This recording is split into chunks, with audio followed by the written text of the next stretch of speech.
The fastest growing suburb for commercial property. Now, most people want to know what is the best suburb to invest in when they're looking at residential. That question naturally flows on to what you should be investing in when you are investing in commercial property. And often I get asked, what is the best suburb to invest in when you're about to invest in commercial property? Now, of course, there is not a one size fits all, because literally with my experience, and I've done commercial property and lived and breathed commercial property for the past 10 years and more, seen countless deals and mentor countless people into deals as they go through deals and also uplift their property as well, not only with income but also with cash flow, that I could literally go to any suburb state around Australia and still pick the best deal in that area, because there is metrics in different areas that works for different towns. By walking the streets, checking it out, I can tell you what it is, right? And that might be my superpower. But if you don't have that superpower and you just want to find out what are some of the fastest growing suburbs, and if that applies to you when you're investing in commercial property, then you need to watch this video. My name is Helen Tarrant. I am the founder and the director of Unikorn Commercial Property, and I help everyday Australians become wealthy and retire sooner through investing in commercial property so that they can get cash flow, growth, and uplift as well. And if this video is of interest to you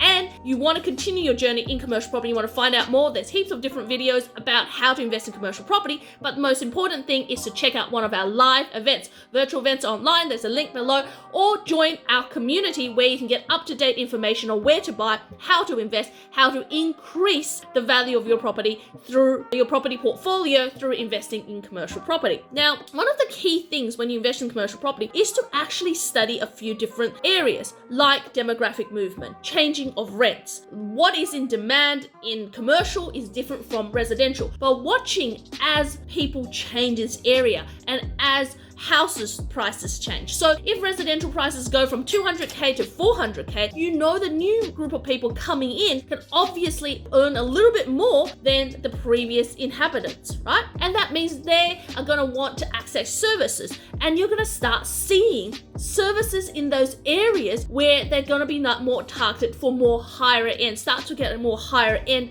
clients. Now, you might not get to really fancy cafes where croissants are $9 or $15, but certainly when you're buying a commercial property in an area where the housing prices are $1.5 or $2 million, you can be sure that a cafe that serves particular types of latte at $6 a cup and croissants at $9, they can definitely still be affordable by the locals, and they will be packed out on Saturday and Sundays for breakfast, right? Now, these are the things to know and to study, because in that same area when rents might be really, really high, like $1,000 or $1,200 a week for houses, and the house value might be $1.5 million to $2.5 million, you're not going to see your blue collar or trade tenants or industrial tenants that are really going to perform well, because the rents are just too high for them. Whereas in areas like where the rents might be $300 or $500 a week and the value of the property might be anywhere sub 700k, you're going to see probably a lot of more trade tenants and tenants all around the area that are still industrial tenants. It's just the gentrification of an area and the changes in demographics as well as demand. And that's one of the things to study when I'm looking at the fastest growing suburbs. Now, I'm going to give you a little quick snapshot of what are some of the suburbs to look at in the different states, in Queensland, in New South Wales, as well as in South Australia and Victoria as well. So if I was to invest in New South Wales, and I'm Sydney born and Sydney raised, not me, but if you were an investor that you just wanted to invest in Sydney or New South Wales, and you're aware of, all the land tax implications and everything else, but you really wanted to find someone really great, I'll be saying look at the South Coast. Why would I say look at the South Coast? Now, because we can see Newcastle, which is the North Coast, have actually boomed. If you look up people who go for the drive that goes from Sydney to Brisbane, a lot of those areas along the way. So we have Newcastle, we have Port Stephens, we have Port Macquarie, we go to Coffs Harbour. If you chase that line, you'll see that almost all of these areas have actually boomed and grown and come into their own satellite cities and towns, especially Port Macquarie, who has 3 or 4 little satellite suburbs that feed into it, right? So, and Newcastle's returns are about 4 or 5%, which is like Sydney returns, right? But when you look the other way, which is down south in the South Coast, you find that there's still a lot of people moving to the South Coast, and they can still have access to Sydney. So if they work in the southern part of Sydney, let's say in the Sutherland Shire, Miranda area, they can still access that by being an hour or an hour and a half drive away, which means they can move to the coastal towns, places like a Shell Harbour, places like parts of Wollongong, just down the south coast, different areas. And the south coast is quite spread out, unlike the north coast. It doesn't have that satellite cities built yet. I mean, we've got Nowra, but that's really your last stop before it sort of starts to break out a bit. But we're now starting to develop areas around the Shell Harbour area, start Port Kimbler. So all of those areas are starting to come up, right? Because of the population movement down there. So if you look at that, that has actually become one of the fastest growing areas where we have the demand for more commercial properties and rents stay up high and there's very, very little vacancies, right? So if you were going to invest in New South Wales or Sydney, that's the area I would look at, right? I won't give you specific suburbs because suburbs in commercial property are really finite, but you need to look at the area as well. So if we were going down to Melbourne, now I will be focusing on the western suburbs over the eastern suburbs. Now the reason is that areas in the western suburbs are still growing and gentrified, and there's a lot of affordable housing still in that area. A lot of newly developed areas are still coming up. There's still land there that are being developed, and also there's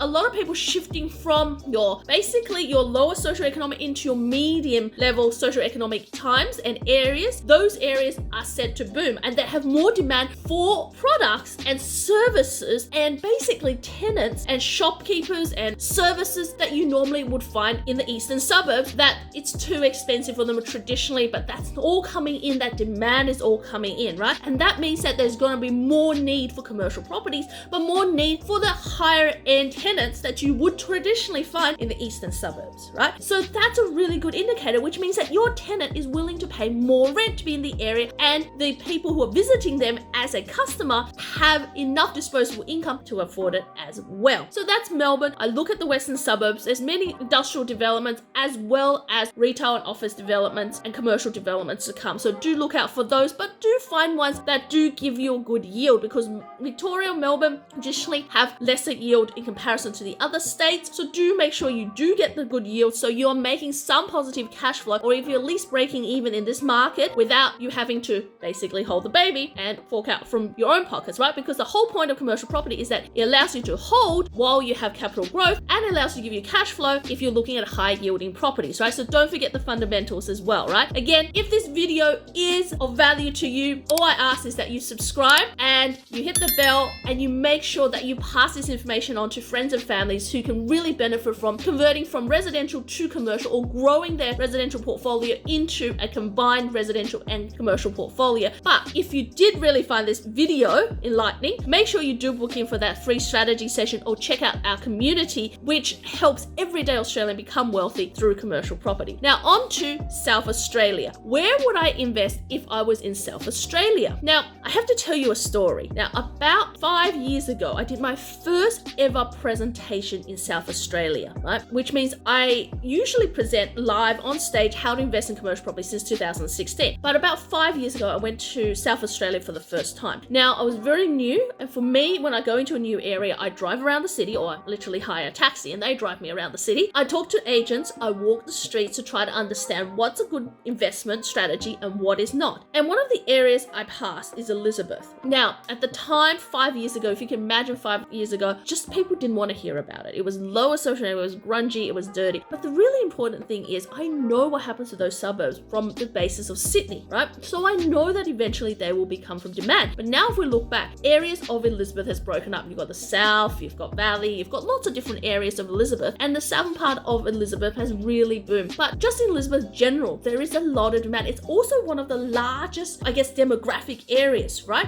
So kind of like a black town in Sydney, where it's the largest demand, the largest demographic, like 1 in about 17 people in Sydney live in Blacktown. Elizabeth is kind of the smaller version of that, right? And yes, in the past it has been really just not the type of area you want to invest in, but all things change, right? And I think it's got a lot of potential in the future. And of course, there is also lots of fringe areas around Adelaide as well. But if I'm picking somewhere in the city, I'm looking at Elizabeth and areas that it flows onto going out of the city, right? So and remember, South Australia is much, much smaller than any other state. So really, when you are investing, make sure you're not going too remote. When I'm thinking Wyella's, Cadinas, and I've been to those places, look, they're a little bit too remote if you're the first time investor. If you are a local in South Australia, absolutely you can consider those places.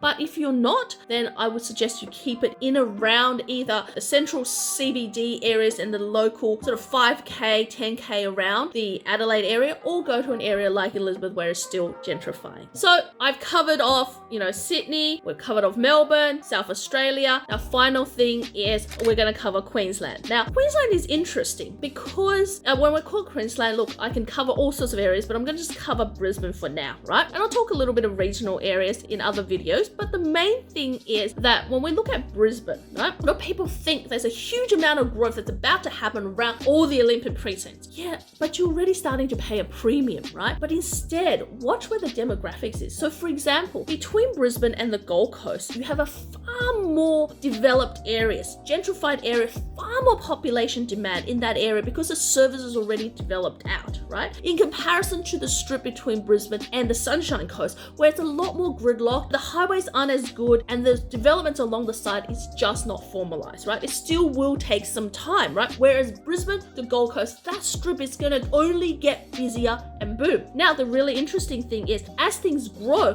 where Brisbane is going to connect to Ipswich, right? And you'll find that that has been a massive expansion of Brisbane, right? Because parts of Brisbane and part going from up or down can't really go sideways, right? So going sideways is that Ipswich run. And so if you focus areas like, you've got Indooroopilly, Chilmere, 7 Mile Rocks, all of that area near that koala sanctuary, which I've taken my kids to, literally that's how for me, I navigate like areas where I take my kids to kids activities and I drive around the area to look at commercial property. But those areas are very much family driven, slightly higher social net, but changing in demand for the locals, but also connecting to a slightly lower socioeconomic area of Ipswich where people are moving slightly inwards, right? So you get the expansion of Brisbane pushing out, Ipswich pushing in this little interesting strip where you're getting a lot more heavier traffic, a lot more demand, and definitely that growth of the area comes in the housing prices going up, the demand for services, lowering vacancies, and the rents going up. So that's really creating that need for it, right?